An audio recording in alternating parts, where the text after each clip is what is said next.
High up in the sky, there lived a small, fluffy cloud named Puffy. Puffy was different from the other clouds because no matter how hard he tried, he couldn't make it rain. While the other clouds poured rain over the fields, rivers, and forests below, Puffy stayed dry. The other clouds would sometimes laugh and tease him.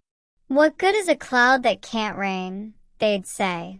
Puffy felt sad and wondered why he was different. One day, while drifting alone through the sky, Puffy met an old and wise cloud named Nimbus.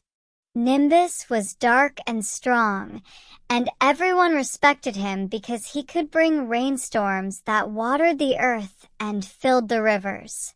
Puffy floated over to Nimbus and asked, "Why can't I rain like the other clouds?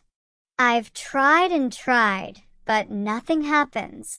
Nimbus smiled kindly and said, "Little one, every cloud has its time to rain.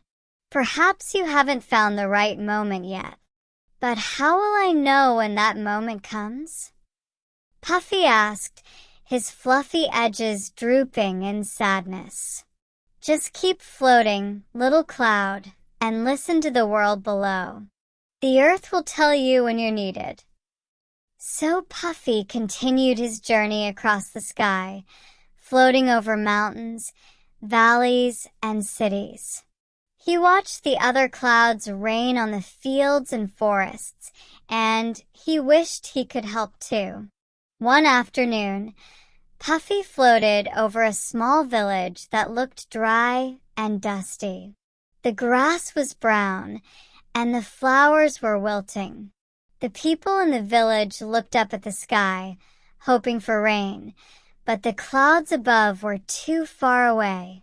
Puffy wanted so badly to help, but no matter how much he squeezed his fluffy form, he still couldn't cry a single drop. Suddenly, Puffy heard a soft voice. It was a little girl standing in a garden. She was kneeling by a flower, whispering softly, "Please don't die, little flower. I wish the clouds would bring you rain." Puffy's heart swelled. He had never heard someone ask so kindly for rain. He wanted more than anything to help the little girl and her flower. He floated lower, right above the garden, and concentrated as hard as he could. He thought about how much the village needed the rain, how much the little girl cared for her flowers, and how he wished he could do something to help. And then something amazing happened. Puffy felt a strange tingling sensation, and before he knew it, a single drop of rain fell from his fluffy form. Then another and another, until it turned into a gentle shower.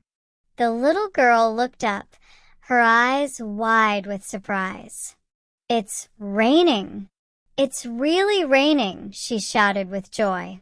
Puffy beamed with happiness as he continued to rain over the village.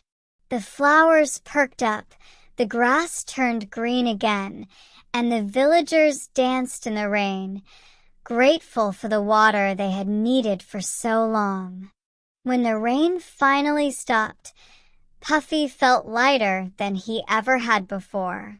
He floated back up into the sky, proud and happy. He had finally found his moment. As he drifted away, he heard the little girl's voice again, calling up to him. "Thank you, little cloud." Puffy smiled. He now knew that it wasn't about how big or strong a cloud was, but about finding the right time to make a difference, no matter how small.